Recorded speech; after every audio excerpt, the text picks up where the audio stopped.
نبی اکرم صلی اللہ علیہ وآلہ وسلم نے ارشاد فرمایا، نمازوں میں سے ایک نماز ایسی ہے کہ جس سے وہ چھوٹ جائے گویا اس کا گھر بار سب برباد ہو گئے ہوں، اور وہ عصر کی نماز ہے۔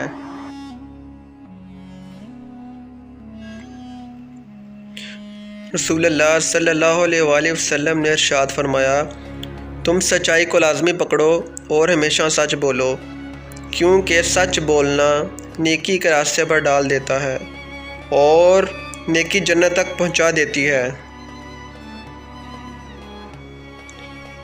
حضرت ابو بکر صدیق رضی اللہ تعالی عنہ نے فرمایا، درود پاک اتنی تیزی سے انسان کے گناہوں کو مٹاتا ہے کہ اتنی تیزی سے پانی بھی آگ کو نہیں بجھاتا۔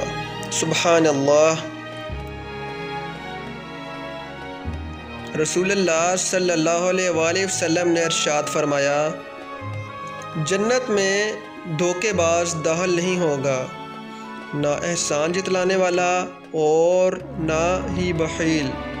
حضور اکرم صلی اللہ علیہ وآلہ وسلم نے ارشاد فرمایا، جو دسترخوان پر گری ہوئی چیز اٹھا کر کھاتا ہے اس کی اولاد حسین و جمیل پیدا ہوتی ہے، اس سے محتاجی دور ہوتی ہے۔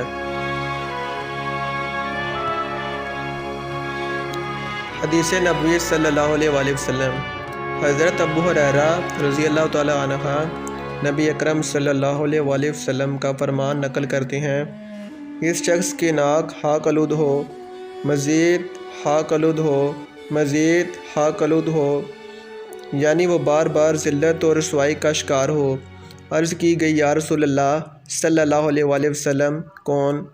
آپ صلی اللہ علیہ وآلہ وسلم نے ارشاد فرمایا، جو شخص اپنے والدین کو بڑھاپے کے عالم میں پائے، ان میں سے کسی ایک یا دونوں کو، اور پھر ان کی خدمت کی بدولت جنت میں داخل نہ ہو۔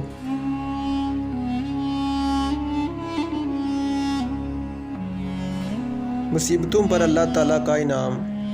مومن کو کوئی تھکان، کوئی تکلیف، کوئی فکر، کوئی غم، کوئی پریشانی، کوئی گھٹن لاحق نہیں ہوتی، یہاں تک کہ اس سے کوئی کانٹا بھی نہیں چبھتا، مگر یہ کہ اللہ اس کی وجہ سے اس کے گناہوں کو مٹا دیتا ہے۔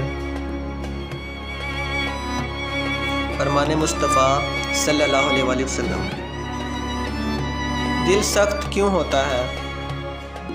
اللہ تعالیٰ کے ذکر کے سوا زیادہ گفتگو نہ کرو، کیونکہ اللہ تعالیٰ کے ذکر کے بغیر زیادہ کلام کرنا دل کی سختی کا باعث ہے، اور سخت دل آدمی اللہ تعالیٰ سے بہت دور ہوتا ہے۔ رسول اللہ صلی اللہ علیہ وسلم نے ارشاد فرمایا، حقیقت یہی ہے کہ غصہ تمام برائیوں کی جڑ ہے۔ ہمیں چاہیے کہ ہمیں ہر بات پر غصہ نہیں کرنا چاہیے۔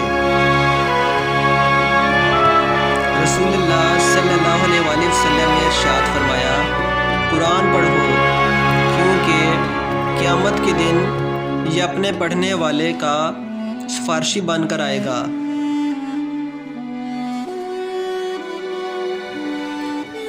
نیک بیوی کا مقام۔ نبی اکرم صلی اللہ علیہ وآلہ وسلم کا ارشاد ہے، جو عورت اپنے شوہر کی تابع دار ہو، اس کے لیے پرندے آسمانوں پر، مچھلیاں دریا میں اور درندے جنگلوں میں استغفار کرتے ہیں۔ رسول اللہ صلی اللہ علیہ وآلہ وسلم نے ارشاد فرمایا، جو آدمی تھوڑی سی روزی پر راضی ہو جاتا ہے تو اللہ تعالیٰ اس کے تھوڑے سے عمل پر راضی ہو جاتا ہے۔ ایک بزرگ سے پوچھا گیا کہ ہمیں جنت کے بارے میں کچھ بتائیں کہ جس سے ہمارا شوق اور بڑھے۔ بزرگ نے فرمایا، وہاں رسول اللہ صلی اللہ علیہ وآلہ وسلم ہوں گے۔ رسول اللہ صلی اللہ علیہ وآلہ وسلم نے ارشاد فرمایا، اپنے مہمان کے ساتھ کھاؤ، کیونکہ وہ تنہا کھانے میں شرم محسوس کرتا ہے۔